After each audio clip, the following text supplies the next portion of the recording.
We took out about 13 huge hostas, and somewhere in there are a couple Russian sages and maybe a tiger lily, and they were all about 6 feet in diameter maybe. And we're going to take this down to the city outdoor place, and maybe somebody else will pick one up before it gets turned into mulch. One of them came out of here, and I've kind of decided there's some snapdragons there.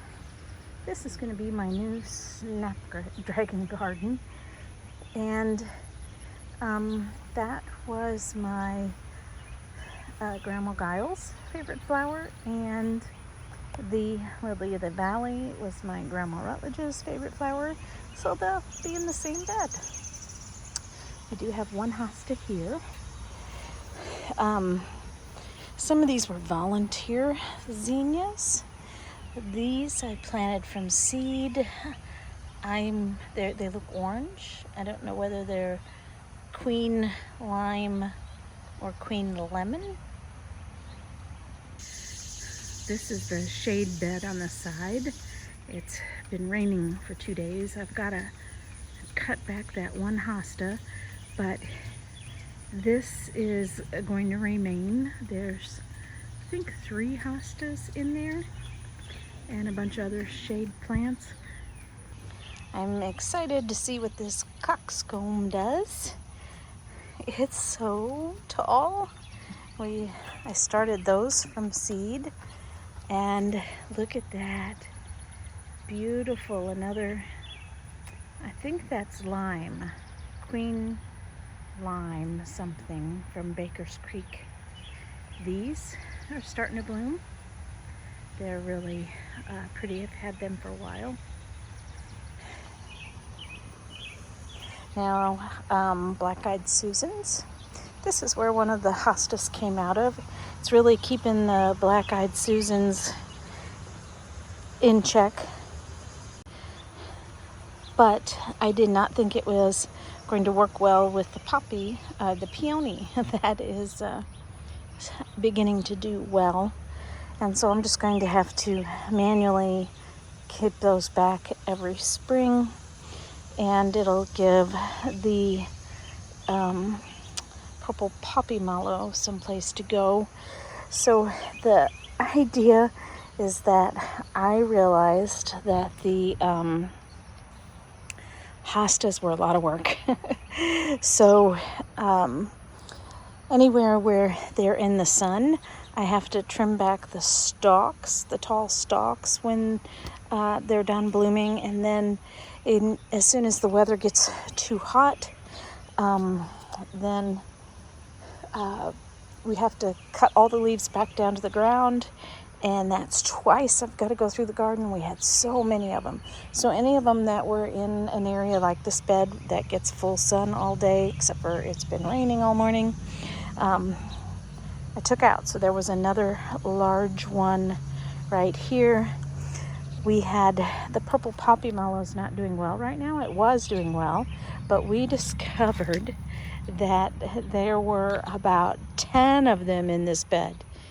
They had spread, and I gave some to a neighbor, transplanted some, and I'm glad to see that I cut them all the way back, and they are coming back. So they will do great next year. I've got some balsam and some zinnia from seeds started here, so I'll be anxious for the color. I'm gonna move these snapdragons to the other bed. I love that my hens and chicks are blooming. I've had trouble even getting them to grow, much less bloom. And so I'm excited because this pot was my Grandma and Grandpa Giles pot, always on their front porch. So everything is really rainy and wet, 74 degrees out here, but I'm going to go ahead and make this video. So I don't know if I had tablecloths out here. And I've got new pillows for the chairs. Oh, I hung my pad up. I'm gonna have to wash it so it can be handy. I like using things that I actually use as decoration.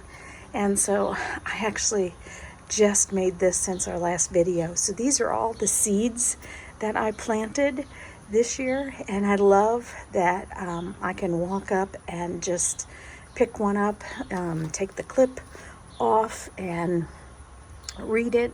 I may even grab a pen and make some notes. For instance, I think this Queen Lime blush we just saw, here's the Queen Lemon blush. I'm having trouble telling the difference, and I do have some of these polar ones blooming. Straw flowers never came up. Aster China Daisy never came up. This Blue Monday Sage, I'm so excited. It's everywhere, not blooming yet. Or is it this one? Oh, this is the perennial one. Anyway, here's the coxcomb. But I love that I can buckwheat. Just come over here and see what I planted. This came from the Conservation Center. I actually got two. I always have trouble getting milkweed to grow. So, yeah, everything is quite a mess with all the rain and things were blowing over. Are you waiting for me to take a potty walk? My husband calls it potty walk.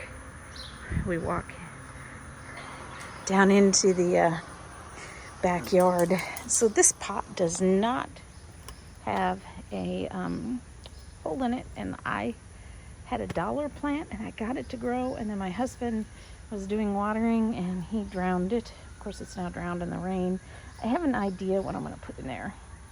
So this pot here had lemon thyme that we'd started from seed a couple years ago, and it had come all the way down the side and it was killing things in the plant. So I'll show you where I put that. This plant we just moved here free at the dump where we're going to dump those hostas. We got two of them. So I'm hoping to kind of wind it up around this if I have to put something in the background because it's a climbing plant.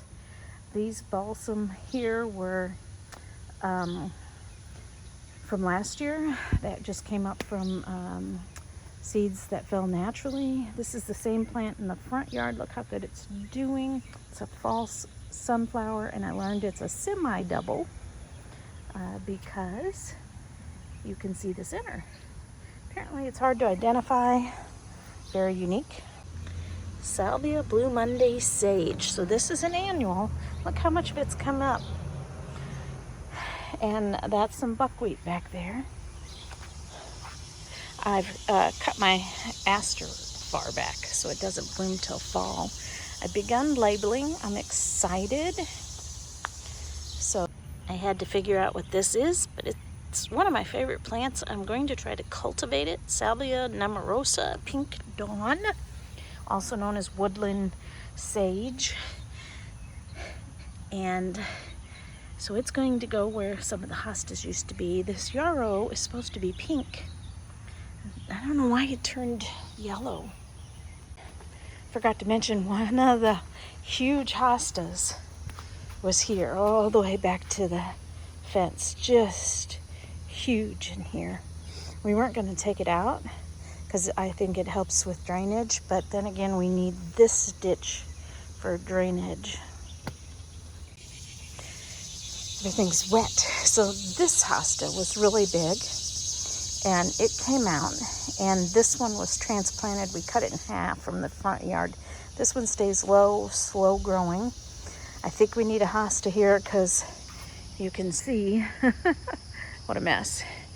We have water that runs through here, and I use hostage for water drainage a lot. And the other one was killing my coral bells because it was getting so big. My plant, this was just gorgeous till last night. had white flowers spilling everywhere, and petunias, got to cut it back. So in 2 weeks it's going to look good. Same thing with this one. Same thing with that one. They looked good till last night. Look at this space. Huge hosta. I was going to leave that one because it's under the tree, but this one was getting where the leaves were dying, so it's getting just a little too much sun from that way. Oh, our fountain's off. Gonna have to clean it. So I got a whole new space here to do something fun with.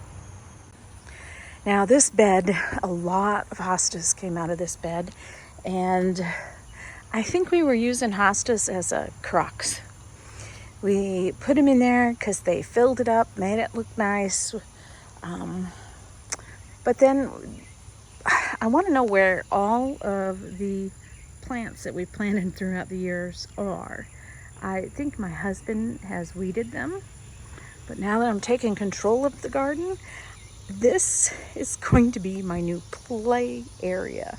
Look, there's hardly anything blooming. I do have one coneflower here, and Russian sage. I kept one of them. This Russian sage is too tall.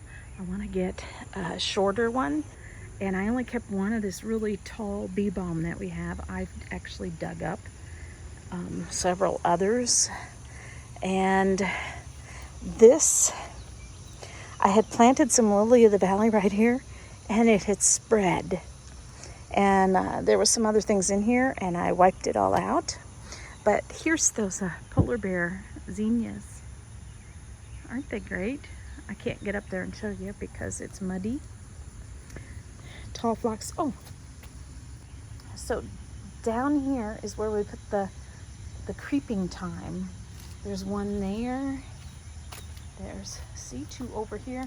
I'm going to cut them back after I make sure that they get established after being transplanted, and hopefully we're going to be able to spread it down this mud. Now, I've tried to do that before. My husband always weeds the stuff I put in there. And so I made him plant those, so hopefully he will remember. Got cardboard. So this is the pink evening primrose, and it has spread all over this bed. Well, I was trying to contain it to this bed and all over that one. So I'm trying to put some cardboard out, going to kill it off so I can do something with these beds. Gonna have to get me some dirt because the cardboard looks bad. So there was a hosta there, and there was a hosta there, and there was a hosta there, and there, and there. There was a prairie blazing star. It's probably in the truck too, right here. Had him take it out. It was like 5 feet tall or more. My irises, I have decided I have too many yellow irises. So anything that blooms yellow next year is going to be taken out, and I'm going to choose one spot for the yellow, and I'm going to try to get my irises so they're a big patch of purple and a big patch of yellow or whatever colors. This is a cantaloupe purple coneflower. I do like it. So this whole bed we've had problems with everything being too tall, and so I'll show you where, but right here it was way up and hanging all the way over, and it was a purple coneflower, and I loved it. We loved it. It just didn't work for this bed, and so out it got moved. All this rain is allowing us to be able to transplant this time of year because it can take the whole root wad up, and I think they're going to be okay. But you see, there's not a lot in these beds. So see, there was a hosta there, there was one there, there was one there, there was one just over the wall, there was one here. So we had them everywhere. I did leave this hosta. It's right under the tree. It's got some bad leaves from the heat, but see, it's looking good. So I think anywhere where they're looking good and I don't have to like cut this foliage back this time of year and only cut the, you see the tall branchy things from the flowers are gone. I'm going to let I like hosta. I just didn't like the work. So, like this coreopsis, I need to cut, just give it a haircut. Always so much work. This is new. We went to the Precious Moments Chapel in southwest Missouri, and I bought that. I put the little butterfly there the other day randomly. And all these baskets just got a haircut a couple days ago. So they're going to get fertilized. They don't look good. Nothing looks good. Do have a few wisteria blooming if you look around. This bed is going, the hostas are going to remain. The ones on the back of that were burnt, and this one's a little bit burnt, but I think as the wisteria fills in, it's going to block the sun coming in this way. The fence is already blocking the sun some, and I think the hostas are going to be okay in this bed. And this is actually a little hill, and you see how all the mulch is gone, and my model is showing you the hosta, and it ran right where the hosta is, so that's why I put that hosta there, because it helps with the drainage. See, it pushed it this way where it got caught. And the same thing with that. Helps with drainage. I have hopes for this bed yet, because there are a bunch of plants from seeds. Those are zinnias. These are balsams. Need to cut that back. This is tall phlox. Now, this is what I don't get. Is this was created by cutting the other plant in half. Look how tall this is. Oh, about 4 feet tall, and the other one's only about 2 feet tall. Same plant. Everything that grows over here is grows super tall. This hosta is huge. You can see it's about the same size as a lot of the other ones that he dug up, but it's got enough shade. That one I still need to cut all the flower stems off. That's a job. And while the hostas are going, that's a bunch of buckwheat. There was something else in there early spring. Oh, here's the purple coneflower, and we tried using the ladder to prop it up, and that didn't work. Gonna have to, the rain this morning was not good for that purple coneflower. There, it's lunchtime. My shoes are getting muddy. There's my garden friend. It doesn't look as big here as it did on that other bed, but I just hope it survives the transplant. Look at all the flowers. Absolutely love it. We're gonna have to support it somehow. This is the same plant as that one in the front yard. It's much taller. I just found this one. I can't go back there. And it was merged with that one there, and we had to separate them. So the crepe myrtle is blooming, not profusely yet, but it's getting there. So there's someone down there inside my vegetable garden. Now why? She's chasing something. Something's in there eating my vegetables. Somebody else is going in. Oh my gosh, the girlfriends have no idea they're in trouble. Or maybe they're not in trouble. Maybe they're doing me a good service by chasing something out.